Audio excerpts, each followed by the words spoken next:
ബഹുമാന്യരായ ഡോക്ടർ ബഹാവുദ്ദീൻ ഉസ്താദ് അവരെ ഹൃദ്യമായി ക്ഷണിക്കുന്നു.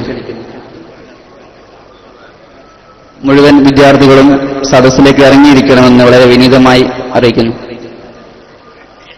അസ്സലാമു അലൈക്കും വറഹ്മത്തുള്ളാഹി വബറകാതുഹു. ബിസ്മില്ലാഹിർ റഹ്മാനിർ റഹീം. അൽഹംദുലില്ലാഹി റബ്ബിൽ ആലമീൻ. വസ്സലാത്തു വസ്സലാമു അലാ അഷ്റഫിൽ മുർസലീൻ വഅലാ ആലിഹി വഅസ്ഹാബിഹി അജ്മഈൻ. അമ്മാ ബഅദ്.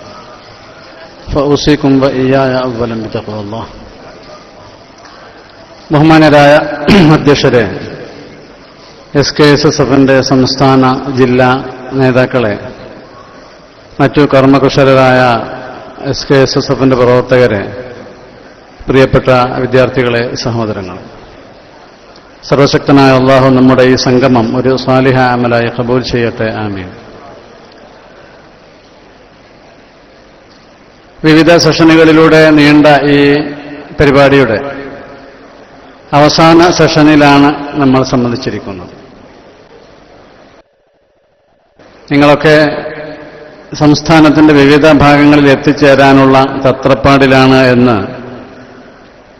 നിങ്ങളുടെ മുഖഭാവങ്ങൾ വളരെ ശക്തമായി വിളിച്ചു പറയുന്നുണ്ട്. അള്ളാഹുവിന്റെ മാർഗത്തിലും അള്ളാഹുവിന്റെ വിജ്ഞാന സമ്പാദനത്തിന്റെ വഴിയിലും ആ സമ്പാദിച്ച വിജ്ഞാനത്തിന്റെ പ്രസരണത്തിലുമായി നമ്മുടെ ജീവിതം തുടരാൻ സർവശക്തൻ നമ്മെ അനുഗ്രഹിക്കട്ടെ എന്ന് ദുആ ചെയ്യാം. വിദ്യാർത്ഥികളായ നിങ്ങളിൽ വളരെ നിറഞ്ഞ പ്രതീക്ഷകളാണ് നമ്മുടെ സമുദായത്തിനും സമൂഹത്തിനുമുള്ളത്. വിദ്യാർത്ഥി എന്ന് പറഞ്ഞാൽ തന്നെ വിദ്യ അർത്ഥിക്കുന്നവൻ എന്നാണ്. വിദ്യ കൂട്ടണം അർത്ഥി, താലിബുൽ ഇൽം.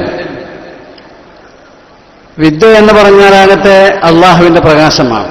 വഖാലൽ ഇൽമു നൂറുല്ലാഹി ഹഖ എന്ന് ഇമാം ശാഫിഈ റളിയല്ലാഹു അൻഹു പറഞ്ഞത് നിങ്ങൾക്കൊക്കെ അറിയാം. വിദ്യ അള്ളാഹുവിന്റെ പ്രകാശമാണ്. വിദ്യയുള്ളവനും ഇല്ലാത്തവനും തമ്മിൽ, കണ്ണുള്ളവനും കണ്ണില്ലാത്തവനും തമ്മിലുള്ള അന്തരമാണ് ഖുർആൻ പഠിപ്പിച്ചു തന്നത്. ഖുൽ ഹൽ യസ്തവിൽ ആമാ വൽ ബസീർ അം ഹൽ തസ്തവിൽ ദുലുമാതു വന്നൂർ. വെളിച്ചത്തിന്റെ ഉപാസകരാണ്, വെളിച്ചത്തിന്റെ സമ്പാദകരാണ്, വെളിച്ചം പ്രസരണം നടത്തുന്നവരാണ് വിദ്യാർത്ഥികൾ. വിദ്യാഭ്യാസ കാലം എന്ന് പറഞ്ഞാൽ മനുഷ്യന്റെ, ഇമാം ശാഫിഈ പറഞ്ഞതുപോലെ, മനുഷ്യന്റെ ജീവിതത്തിന്റെ തുടക്കം മുതൽ ഒടുക്കം വരെയാണ്. മിനൽ മഹ്ദി ഇലൽ ലഹദ്, മിനൽ മഹ്ദി ഇലൽ ലഹദ്. ഉമ്മയുടെ തൊട്ടിലിൽ മുതൽ, അല്ലെങ്കിൽ ശൈശവത്തിലെ തൊട്ടിൽ മുതൽ ശ്മശാനം വരെയാണ്, ഖബർ വരെയാണ് ഇൽമ പഠിക്കേണ്ട സമയം. ഇസ്ലാമിന്റെ കാഴ്ചപ്പാടും അത് തന്നെയാണ്. മുതഅല്ലിമായി വേറെ ഏത് ജോലി ചെയ്യുകയാണെങ്കിൽ ഇൽമ സമ്പാദിച്ചുകൊണ്ടേ ഇരിക്കണം മുസ്ലിം. മഹാന്മാരായ ആളുകളുടെ ജീവിതമൊക്കെ പരിശോധിച്ച് നോക്കിയാൽ അത് കാണാൻ സാധിക്കും. പക്ഷെ ഔപചാരിക വിദ്യാഭ്യാസം എന്ന് പറയുന്ന ഒരു പ്രത്യേക കാലഘട്ടമുണ്ട്. അതിൽ കഴിഞ്ഞുകൂടുന്നവരെയാണ് നമ്മൾ സാധാരണ വിദ്യാർത്ഥികളായി കണക്കാക്കാറുള്ളത്. ഔപചാരിക വിദ്യാഭ്യാസം എന്ന് പറഞ്ഞാൽ ഹൈസ്കൂളുകളിലോ ജൂനിയർ കോളേജിലോ വാഫി കോളേജിലോ ഹുദവി കോളേജിലോ അല്ലെങ്കിൽ മറ്റ് അറബി കോളേജുകളിലോ പള്ളി ദർസുകളിലോ ഒക്കെ വ്യവസ്ഥാപിതമായി ചെയ്യുന്ന വിദ്യാസമ്പാദന പ്രക്രിയയാണ് ഔപചാരിക വിദ്യാഭ്യാസം. അത് മറ്റേതിനെ അപേക്ഷിച്ച് വളരെ പ്രധാനമാണ്.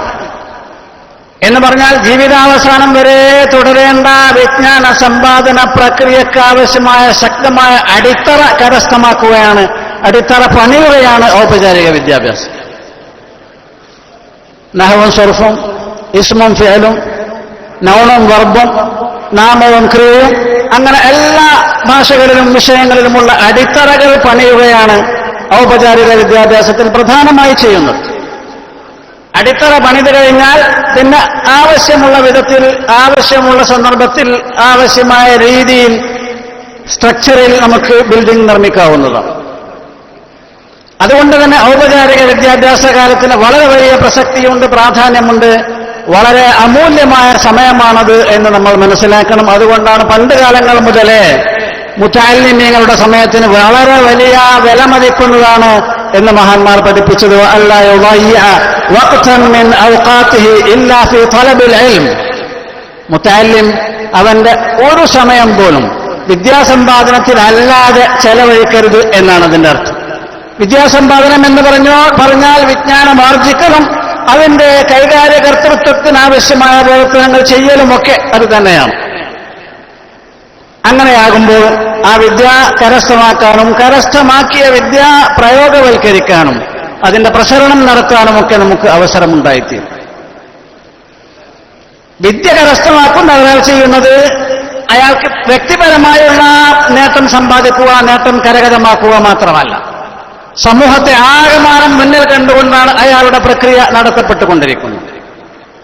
എന്ന് പറഞ്ഞാൽ ഒരാൾ അറിവ് പഠിക്കുന്നുവെങ്കിൽ അതിന്റെ ഗുണഫലങ്ങൾ അയാൾ ഒരാളിലല്ല, അയാൾ ഉൾക്കൊള്ളുന്ന 5 ആളോ 10 ആളോ ഉൾക്കൊള്ളുന്ന കുടുംബത്തിലല്ല, അയാൾ ഉൾക്കൊള്ളുന്ന 50 100 200 വീടുകളുള്ള ഗ്രാമത്തിലല്ല, അനന്തമായി അതിവിസ്തൃതമായി പ്രസരിച്ചു പോകുന്ന ഒരു വൃത്തമാണ് വിജ്ഞാന പ്രസരണത്തിന്റെ വൃത്തം എന്ന് നിങ്ങൾ മനസ്സിലാക്കണം, എന്ന് നാം മനസ്സിലാക്കണം. മഹാനായ മഖ്ദൂം റളിയല്ലാഹു അൻഹു ഉദാഹരണം, മഹാനവറുകൾ ഇൽമ നേടി, ഇൽമ ക്രോഡീകരിച്ചു, ഇൽമിന്റെ ഗ്രന്ഥങ്ങൾ മഹാനവറുകൾ തയ്യാറാക്കി, ലോകത്തിന്റെ നാനാഭാഗത്തും ഇന്ന് ആ ഗ്രന്ഥങ്ങൾ ഉപയോഗപ്പെടുത്തപ്പെട്ടുകൊണ്ടിരിക്കുകയാണ്. ഫത്ഹുൽ മഈൻ ആഫ്രിക്കൻ വൻകരയിലും ഇന്തോനേഷ്യയിലും ഇന്ത്യയിലും മലേഷ്യയിലും ഒരുപാട് രാജ്യങ്ങളിൽ ഇന്ന് ഉപയോഗപ്പെടുത്തപ്പെട്ടുകൊണ്ടിരിക്കുന്നു. ഇമാം നവവി റളിയല്ലാഹു അൻഹു ഗ്രന്ഥങ്ങൾ ക്രോഡീകരിച്ചു. വളരെ ചുരുങ്ങിയ സമയമേ ജീവിച്ചുള്ളൂ, 45-46 വയസ്സ്.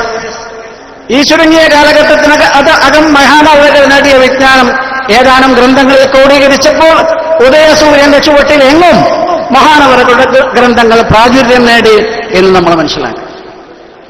അതുകൊണ്ട് തന്നെയാണ് ഇൽമുമായി വ്യാപൃതനാകുന്ന ഒരാൾ 1 മണിക്കൂർ അതിന് ചെലവഴിക്കുമ്പോൾ രാത്രി മുഴുവൻ ഉടനീളം നമസ്കരിക്കുന്നവനേക്കാൾ വലിയ പുണ്യം ഈ 1 മണിക്കൂർ സമയം ഇൽമിന് വേണ്ടി ചെലവഴിച്ചതിനുണ്ട് എന്ന് മഹാനായ നബി സല്ലല്ലാഹു അലൈഹി വസല്ലം തങ്ങൾ പഠിപ്പിച്ചു.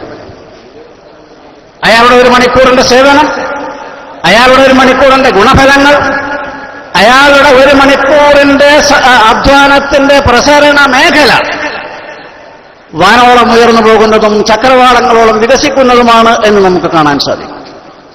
ഞാനിത് പറയുന്നത് ഔപചാരിക വിദ്യാഭ്യാസത്തിന്റെ കാലത്ത് വിശിഷ്യ വളരെ വ്യവസ്ഥാപിതമായി വിദ്യാസമ്പാദനത്തിന് വേണ്ടി നമ്മളൊക്കെ ശ്രമിക്കണം എന്ന് ഉണർത്താൻ വേണ്ടിയാണ്. മുതഅല്ലിമിന്റെ ഒരു ദൗത്യം തീർന്നാൽ മറ്റൊരു ദൗത്യത്തിലേക്ക് അവൻ പ്രവേശിക്കണം. മുഅ്മിനിന്റെ ക്രമം തന്നെ അങ്ങനെയാകണമെന്നാണ് ദീനിന്റെ താല്പര്യം. ഫഇദാ ഫറഗ്ത ഫൻസബ്, ഫഇദാ ഫറഗ്ത, ഒരു ഉദ്യമത്തിൽ നിന്ന് നിങ്ങൾ വിരമിക്കുകയാണെങ്കിൽ ഫൻസബ്, തീവ്രമായി വേറെ ഒരു ഉദ്യമത്തിലേക്ക് നിങ്ങൾ പ്രവേശിക്കണമെന്ന് അല്ലാഹു സുബ്ഹാനഹു വ തആല പഠിപ്പിക്കും.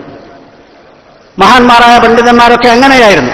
കുറെ നഹ്വ് പഠിച്ച് നഹ്വുമായി ഇടപെട്ട് സമയം കഴിയുമ്പോൾ അവർ കാവ്യങ്ങളിലേക്കോ അല്ലെങ്കിൽ ഫിഖ്ഹിലേക്കോ അല്ലെങ്കിൽ താരീഖിലേക്കോ ചരിത്രത്തിലേക്കോ തസവ്വുഫിലേക്കോ തിരിഞ്ഞ് അവരുടെ സമയം ക്രിയാത്മകമായി വിനിയോഗിച്ചിരുന്നു എന്ന് നമുക്ക് കാണാൻ സാധിക്കും. വിശിഷ്യ ഈ കാലഘട്ടത്തിൽ വിദ്യാസമ്പാദനത്തിന് നമ്മുടെ സമുദായം തന്നെ ആവശ്യമായ അർഹമായ പ്രസക്തിയും പ്രാധാന്യവും നൽകുന്നതിൽ അമാന്തം കാണിക്കുന്ന കാലഘട്ടത്തിലാണ് നമ്മൾ ജീവിച്ചുകൊണ്ടിരിക്കുന്നത്. അതുകൊണ്ട് നിലവിൽ ഈ രംഗത്ത് പ്രവർത്തിക്കുന്ന ആളുകൾ കാര്യക്ഷമമായി അതിന്റെ പ്രസക്തിയും പ്രാധാന്യവും കൂടുതൽ മനസ്സിലാക്കി വിദ്യാസമ്പാദനത്തിന് വേണ്ടി ശ്രമിക്കണം. ആ വിദ്യയുമായി ബന്ധപ്പെട്ട കാര്യങ്ങളുടെ പുരോഗതിക്ക് വേണ്ടിയും അതിന്റെ പ്രസരണത്തിന് വേണ്ടിയും അതിന്റെ ശ്രേയസ്സിന് വേണ്ടിയും അഭ്യുന്നതിക്ക് വേണ്ടിയും ഒക്കെ പ്രവർത്തിക്കണം. നമ്മുടെ കേരളക്കരയിൽ ഇങ്ങനെ ഒരു ശക്തമായ പൈതൃകം പാരമ്പര്യം നിലവിലുണ്ട്. മഹാനായ നബി സല്ലല്ലാഹു അലൈഹി വസല്ലം തങ്ങളുടെ കാലത്ത് തന്നെ ഇസ്ലാം കേരളത്തിലെത്തി. നബി തങ്ങളുടെ സഹാബികളും താബിഈങ്ങളും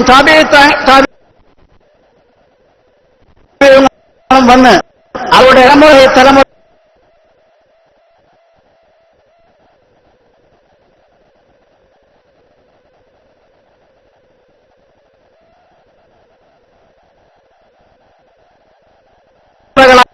കൈമാറ്റം ചെയ്യപ്പെട്ട ജ്ഞാനിന്റെ മുഖം നമുക്ക് കാണാം. അതിന്റെ പ്രചരണത്തിനും അതിന്റെ മറ്റു കാര്യങ്ങൾക്കുമായി മുസ്ലിമീങ്ങൾ സമയവും ശ്രമവും അധ്വാനവും സമ്പത്തുമൊക്കെ ചെലവഴിക്കപ്പെട്ടുകൊണ്ടിരിക്കുന്ന വളരെ അഭിമാനകരമായ സന്തോഷനിർഭരമായ ഒരു അനുഭവം, ഒരു സാഹചര്യം നമുക്ക് കേരളത്തിൽ കാണാൻ സാധിക്കും.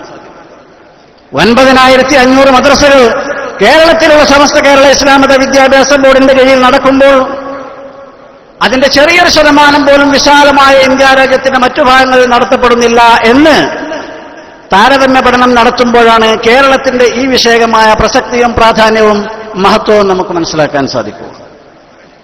അതിന് നേതൃത്വം നൽകുന്നത് സമസ്ത കേരള ജംഇയ്യത്തുൽ ഉലമ അതിന്റെ നമുക്കെല്ലാവർക്കും അറിയാം. അതുകൊണ്ട് സമസ്തയുടെയും കീഴടങ്ങളുടെയും ഒക്കെ അതിന്റെ നേതാക്കളുടെ ഒക്കെ പിന്നിൽ അണിനിരന്നുകൊണ്ട് ഈ വിദ്യാസമ്പാദന പ്രക്രിയയിലും സാമുദായിക സാമൂഹിക കുടുംബങ്ങളിലുമൊക്കെ അഹമഹാമികയ നമ്മളെല്ലാവരും മുന്നോട്ട് വരണമെന്ന് മാത്രം അപേക്ഷിച്ച് തൽക്കാലം ഞാൻ എന്റെ വാക്കുകൾ ഉപസംഹരിക്കുകയാണ്. വളരെ താല്പര്യത്തോടുകൂടി നാട്ടിന്റെ നാനാഭാഗങ്ങളിൽ നിന്നും ഇവിടെ വന്ന് ഇവിടെ നടത്തപ്പെട്ട വൈജ്ഞാനിക സെഷനുകളിലൊക്കെ പങ്കെടുത്ത് ഒരുപാട് അറിവുകൾ നേടിയാണ് നിങ്ങൾ തിരിച്ചു പോകുന്നത്. അതൊക്കെ നിങ്ങളുടെ ജീവിതത്തിന് വലിയ വഴിവെളിച്ചമാകണം. നമ്മുടെ പ്രവർത്തനങ്ങളുടെ ദിശ കൃത്യമായി നിർണ്ണയിക്കുന്നതായിരിക്കണം. മുസ്ലിമായ മനുഷ്യൻ മുഅ്മിനായ വ്യക്തി എന്ന് പറഞ്ഞാൽ എന്തെങ്കിലും വാരിവലിച്ച് ചെയ്യുകയല്ല അവന്റെ ദൗത്യം. നേരെ മറിച്ച് സംഗതികൾ വ്യവസ്ഥാപിതമായി, ആസൂത്രിതമായി, സുചിന്തിതമായി പ്ലാൻ ചെയ്തുകൊണ്ട് പദ്ധതി തയ്യാറാക്കിക്കൊണ്ട് മുന്നോട്ട് നീക്കണം. അതാണ് SKSS പ്രവർത്തിച്ചുകൊണ്ടിരിക്കുന്നത്. അടുത്തു തന്നെ അതിന്റെ സമ്മേളനം നടക്കാനിരിക്കുന്നു. എന്നേക്കാൾ കൂടുതൽ ആ വിഷയം നിങ്ങൾക്കറിയാം, നിങ്ങളതിൽ തൽപരരാണ് എന്ന് ഞാൻ മനസ്സിലാക്കുന്നു. സമ്മേളനത്തിന്റെ വിജയം നമ്മുടെ പ്രസ്ഥാനത്തിന്റെയും ഈ വിദ്യാർത്ഥി സംഘടനയുടെ വിശിഷ്യ വലിയ ഒരു ചരിത്ര സംഭവമായി തീരുമെന്ന് മനസ്സിലാക്കാൻ നമുക്ക് സാധിക്കണം. അതുകൊണ്ട് നമ്മളൊക്കെ കഴിഞ്ഞുകൂടുന്ന ഗ്രാമങ്ങളിലും പ്രദേശങ്ങളിലും പട്ടണങ്ങളിലും നഗരങ്ങളിലും നമ്മുടെ താലൂക്കുകളിലും ജില്ലകളിലും പഞ്ചായത്തുകളിലും ഒക്കെ തന്നെ സമ്മേളനത്തിന്റെ പ്രചാരണം നിർവഹിക്കുന്നതിൽ ശക്തമായ സ്വാധീനം നമുക്ക് ഓരോരുത്തർക്കും ചെയ്യാൻ സാധിക്കണം. സർവശക്തനായ അള്ളാഹു അനുഗ്രഹിക്കട്ടെ. അള്ളാഹു നമ്മുടെ സംഘടനയെ സമസ്ത കേരള ജംഇയ്യത്തുൽ ഉലമയെയും കീഴടങ്ങളെയും വിശിഷ്യ സുന്നി വിദ്യാർത്ഥി സംഘടനയെയും അള്ളാഹു ഉന്നതിയിൽ നിന്ന് ഉന്നതിയിലേക്ക് നയിക്കുമാറാകട്ടെ. ആമീൻ ദുആ ചെയ്ത് ഞാൻ വാക്കുകൾ ഉപസംഹരിക്കുന്നു. ആഖിറു ദഅവാന അനിൽ ഹംദുലില്ലാഹി റബ്ബിൽ ആലമീൻ. അസ്സലാമു അലൈക്കും വറഹ്മത്തുള്ളാഹി വബറകാതുഹു. ബിസ്മില്ലാഹിർ റഹ്മാനിർ റഹീം എന്ന അള്ളാഹുവിന്റെ തിരുപേരിൽ ഈ യോഗം ഉദ്ഘാടനം ചെയ്ത് അറിയിക്കും.